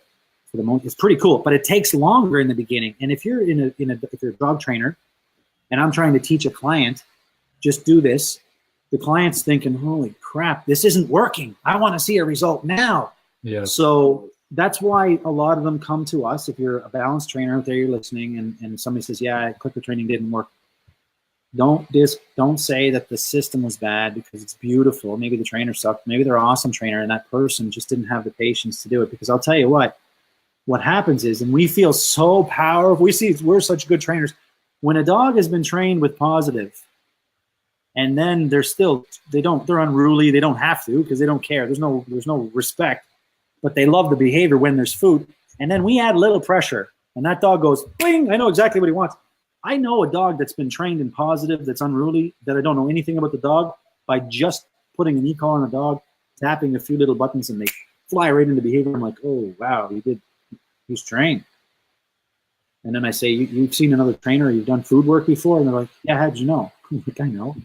But a lot of us trainers may not know that. Sword burst their bubble. It doesn't mean you're the best trainer in the world. It just means the dog understands. But now they care. Now there's a little relevancy, right? Yeah, that's one of the first things that I do when I get a dog is I'll take them alone and I'll click a clicker. And I'll just see what they do, you know, and that tells me immediately if they're like. They come to you, yeah. And they're just like, what are you talking? I'm like, okay, cool, man. We got the groundwork a little bit laid here. And let me show you, hey, I got some money here too. Let me pay you a little bit. But I like what your guy was doing, where it was just discarding it. And I tell people, discard it. I don't a lot of times necessarily want that dog coming up and pulling it from you. I just want you to discard it, know that dog, that it came from you, your sense on it. But yeah, that's wild. And then Gary Wilkes, you were talking about how you had Greg make you an e-collar with a larger button for wheelchair. Gary Wilkes also makes a clicker. Yes. I'll grab it right now. I got a bunch of them here that I can show you to help show how people can use just the corner of their hand or their elbow or whatever they need, just apply some pressure. So I'll be right back. Yep. And I'll sing a song since we're live. I'm not sure if I answered that question fully about the free shaping. So yeah, I free shape my dogs, and I will clicker train with my dogs, and I also transfer to a verbal mark. The one who showed me when I first met you. Do you remember this? Look at. Yeah. Oh, good. I saw your training vest, and I was like, dude, what is that? It was that Herta training vest, and then I went and copied you, and I got my Bow Wow Bill vest. I need to get a new one. And they have a new one too. They have a new sleeker model. I need to get a new one too. So Gary Wilkes, who is clickandtreat.com. It's called the Mega Click. Yep. And I'm going to have Gary on the podcast as well here. But Mega Click. But this one has like a little loop here. Yeah. That you can stick onto a wheelchair. And then this one also has this little attachment on the clicker itself that makes it very easy to click with any type of pressure at all. You don't need to get your finger actually in there. And so check out Gary Wilkes. These are wonderful products for service dog training. And also anytime that we... Also, what's that? They train the husbands. They're hungry. They click. Yeah, and you know about teamwork? Train the husbands. There we go. Husbands, wives, and kids. So we have Teamwork and Teamwork 2. And these are basically exercises that it's designed to teach people with disabilities to train their own dogs. Perfect. Okay. And so this is wonderful exercises that you can do for service dog work. And that's, these were recommended to me by Leslie Horton. And when we work with service dogs, and there's also a teamwork workbook that you can use in conjunction with those DVDs. And so, good, excellent. Is the guy in the video using a clicker while he's sitting down? Yeah, he is. For most of the things with the lazy dog trainer, I can try and get rid of his. Yeah, he is. He's clicking. You can watch that video with sound. I would encourage you to do that because you'll really enjoy it. You will. But as lazy as we can get. So when I get into my imagination lazy, I think, okay, lying on the couch, you can't get much lazier than that. Sitting on your butt.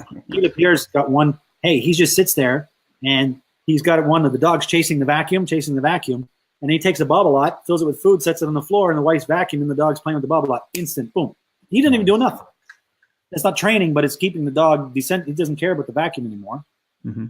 Those things you can do. Where you're sitting on your butt, clicking a clicker, I guess you do have to put a little effort into pushing a button. And we're not speaking, though, so we don't have to waste our breath. It's just to prove a concept. But it won't work if the dog's not motivated, right? So you could start with a lure. I know with mostly all my dogs in the past, I've always started with luring, phased away the lure. But now, and in Dog Training Genesis, I teach that. But when my students come here, I get something to go much deeper. So I still am able to give them much more value when they're here and they go, oh, wow. So then when they leave, they're just like life-changing experience, like in training. And they've had months to go through this stuff, right? And they've just even a few weeks with me. Some people are like, what can I really learn in a couple of weeks? I'm like, well, you got to study for a month or three, before or a year before you come to see me. And that's the aspect they don't really understand. And then when they're here, they're like, wow, completely different. How do people sign up and get a hold of you to shadow or to learn further from you? Yeah, it's a good question. So unleashpotential.com or unleashpotential.ca, you can get both. And there you just scroll. We're in the process right now. We will be changing our website with a little bit different look and a couple of services. But you can, from there, anybody who's watching this now that's not a trainer, that needs a trainer, then I have trainers in Canada and the United States, and they're all on there. You just click find a trainer, find one near you, call them. They'll talk to you they just give you a consult and see what they can do to help you. And they're really good trainers, right? All right. Actually, I think I see Mary Kay. Is she on there? She was earlier. Yeah. She's one of my trainers in California. Actually, Mary Kay, little shout out because I see her here. she's amazing. She's an animal trainer altogether. I mean, I won't tell them everything, Mary Kay, but she was the head trainer for the puppies in the 101 Dalmatians. Oh, cool. She trained animals and stuff for like Batman and Little Rascals and Fight Club, and she's trained dolphins and sea lions and killer whales and you name it, birds, snakes, cockroaches in movies, Universal Studios, stuff like that. So cool trainer.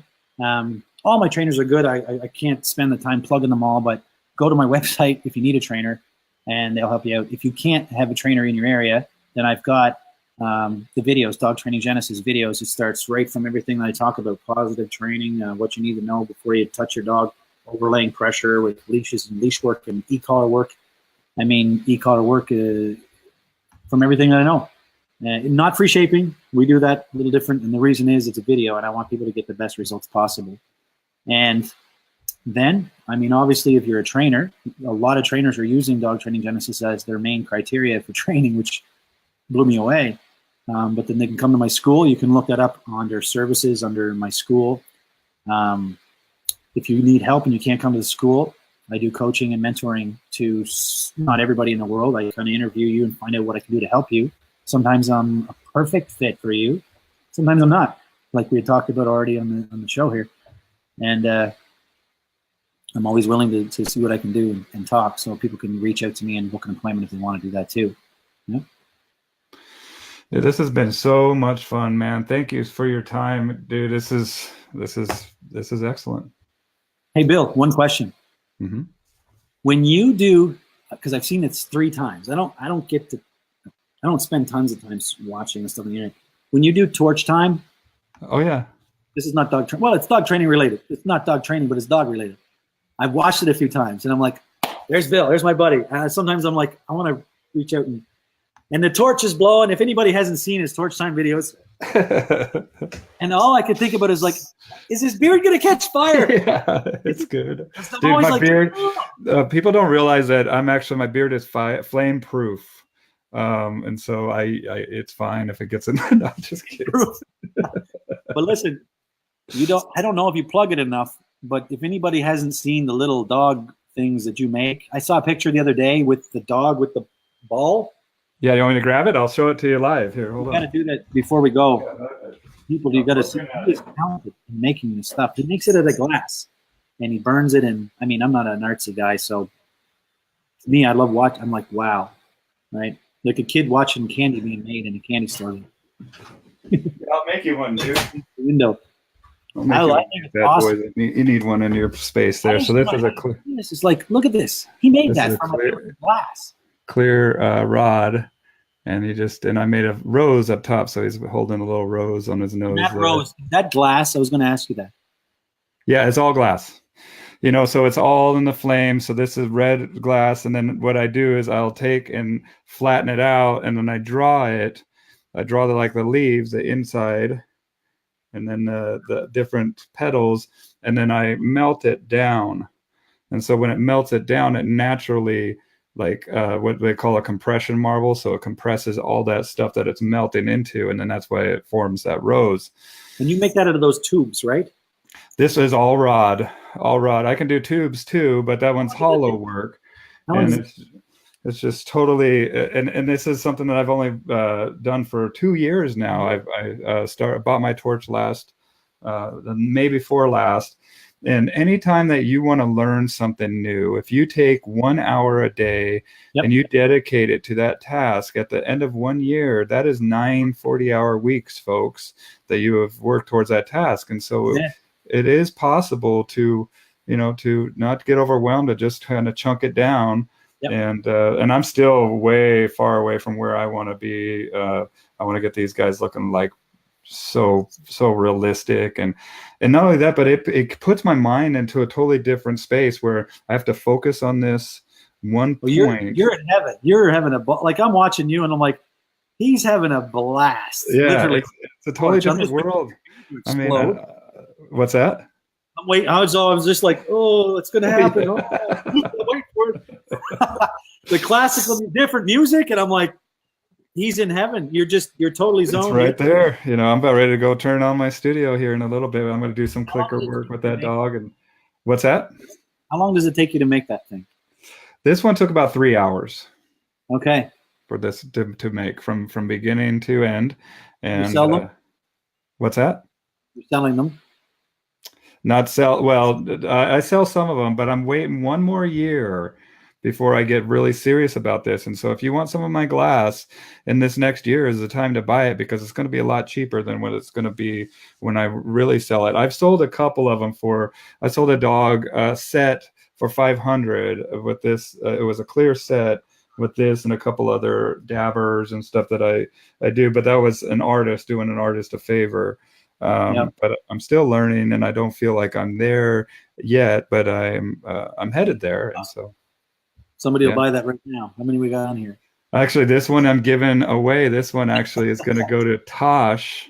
I made this for Tosh down in New Zealand. She's drawing me a picture of my dogs, and so she doesn't know this. I don't know if she's on the live stream right now, but if you are, Tosh, this is for you.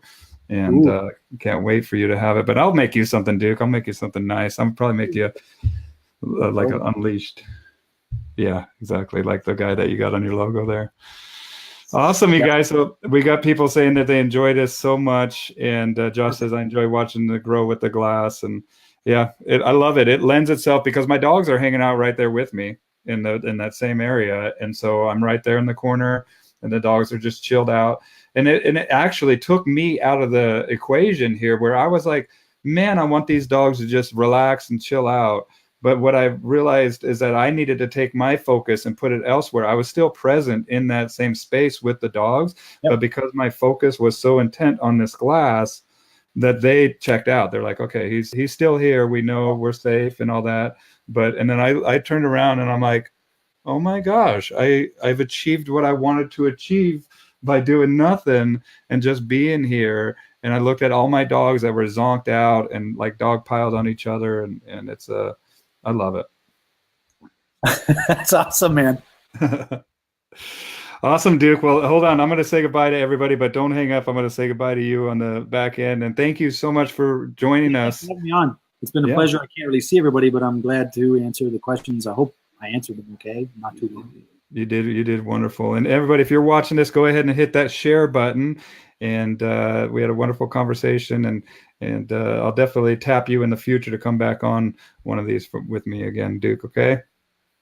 Yeah, cool. Maybe I'll go there and you can teach me glass.